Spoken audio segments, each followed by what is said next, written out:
როგორი უნდა იყოს ჩვენი ქვეყნის გეოპოლიტიკური ხედვა. ცხადია ამაზე, ჩემი აზრით, სამწუხაროდ საუბარი არ მიმდინარეობს.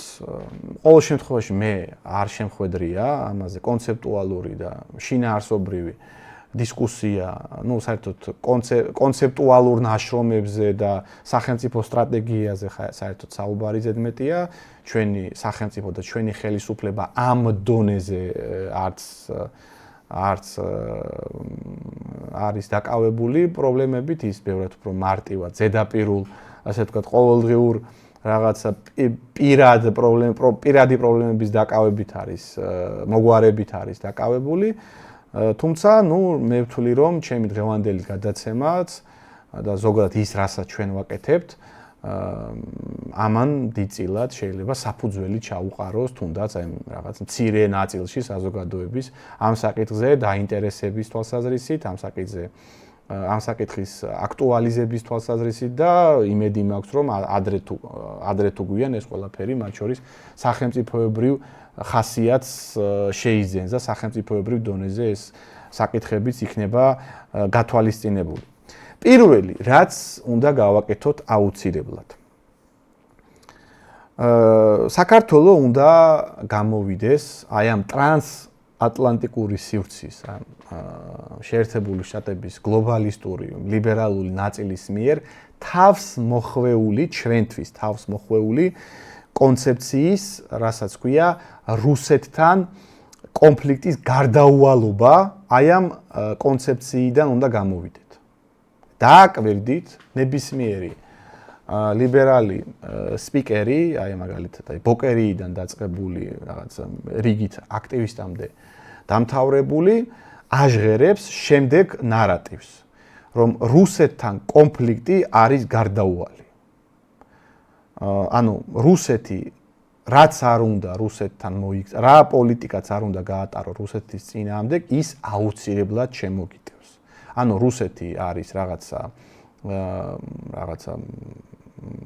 უბრალოდ ბოროტება, აი სიბოროტით ხელმძღვანელობს და ყველას უტევს. იმისთვის ამკვიდრებენ ამ მავნებლურ, აი ამ ანტისახელმწიფოებრივ კონცეფციას, შეხედულებას. იმისთვის რომ ჩვენ მათზე ვიყოთ დამოკიდებული. აი ნატომ გადაგაგდო, პასუხია აბა სხვა რა გზა გაქვს, რუსეთი მაინც შემოგიტევს. ბუხარესტის სამიტზე საქართველოს საკითხი არ გადაწყდა, აბა სხვა რა გზა გაქვთ, ქართველებო, რუსეთი მაინც შემოგიტევს, ამიტომ ჩემი ტყვილი უნდა მოითმინო. მაპი არ მოგცეს, აბა სხვა რა გზა გაქვთ, ქართველებო, რუსეთი უეჭველი შემოგიტევს. ანუ აი ამ კონცეფციით, ამ რუსეთთან კონფლიქტის გარდაუვალობით ჩვენ მათ ყავართ გამოჭერილი. და პრაქტიკულად უფასოდ გვამუშავებენ, შეიძლება ითქვას, არაფერს სანაცვლოდ არ გვაძლევენ. რაც არის აი კიდევ ერთხელ განმეორდები, აი უდიდესი მტრობა ეს არის, აი რაც კი საქართველოს უბედურება მოუვიდა აი ამ კონცეფციიდან გამომდინარე, რომ რუსეთთან კონფლიქტი და დაპირისპირება არის აპრიორი გარდაუვალი. აი რუსეთი ყველა ვარიანტს შემოგიტევს. ეს არის ტყვილი, ეს არის სიცრუე და ამის პრაქტიკული მაგალითებიც არსებობს. ხო, მაგალითად, თუნდაც უკრაინა. 2014 წლამდე უკრაინას არავინ არ უტევდა. სანამ უკრაინა მეტნაკლებად ნეიტრალური სახელმწიფო იყო და რუსეთის წინააღმდეგ მტრულ ბანაკში გადასვლას არ აპირებდა, ანუ ნატოს ბაზების შემოყვანას არ აპირებდა რუსეთის საზღვრებთან.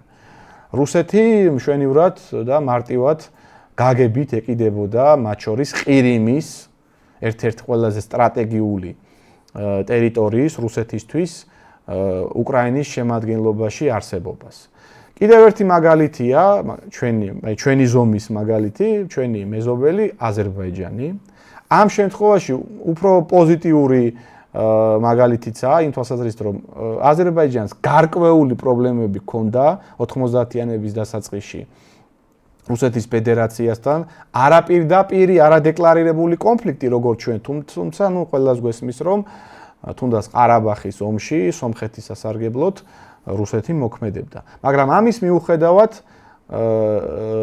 აზერბაიჯანის გეგმაზომიერი პრაგმატული პოლიტიკის შედეგად რუსეთთან დღეს ძალიან კარგი ურთიერთობები აქვს აზერბაიჯანს. არათუ რუსეთი მას არ უტევს და გარკვეულწილად სტრატეგიულ ეკონომიკურ პროექტებშიც კი მონაწილეობს აზერბაიჯანთან და აზერბაიჯანის გავლით, არამედ თავად ტერიტორიული მთლიანობის აღდგენაშიც ირიბი მონაწილეობა მიიღო. ამიტომ და უამრავი სხვა ქვეყანა, ხო, აი ყაზახეთი და შემდეგ. ანუ ეს რუსეთთან კონფლიქტის გარდაუვალობის კონცეფცია ეს არის აი თავიდანვე მოსაშლელი, წასაშლელი და გასაუქმებელი აი ამ პოლიტიკურ დისკურსში, იმიტომ რომ ამ საკითხით ყავართ ჩვენ გამოჭერილი აი ამ ლიბერალურ გლობალისტურ ძალებს. აი იმ მარტივი ლოგიკით რომ თქვენ რუსეთი მაინც შემოგიტევთ, ამიტომ სულ რო ჩვენ 50 წელი გალოდინოთ, 100 წელი გალოდინოთ, უნდა დაგველოდოთ, იმიტომ რომ აბა სხვა რა გზა გაქვთ. სიამოვნებაში სხვა გზა გვაქვს. ეხლა რაც შეეხება ნატოს საკითხს. ჩვენ უნდა გავაცნობიეროთ, რომ მიუხედავად იმისა, რომ ნატო იდეაში უნდა ყოფილიყო ჩვენთვის საშუალება და არა ამოცანა, ანუ ნატო ჩვენთვის იყო ჩვენთვის მინიჭებული ან ჩვენთვის ასე ვთქვათ ნაჩვენები, როგორც უსაფრთხოების და კეთილდღეობის საშუალება. მაგრამ აი ამ პროპაგანდამ იმისთვის რომ ჩვენ გამოჭერილები ყოლოდით, ეს საშუალება გადააქცია ამოცანად. საშუალება გადააქცია მიზნად, რაც არის, უკვე შეცდომა, არ შეიძლება შენ საშუალება, ხერხი, მექანიზმი მაგის გადააქციო რაღაც სუპერ ამ საბოლოო ფინიშად, საბოლოო ფინიში სულ სხვა რაღაცაა, საბოლოო ფინიში წესით უნდა ყოფილიყო ჩვენი უსაფრთხოება და ჩვენი კეთილდღეობა, რაც ვერ უზრუნველყო ნატომ.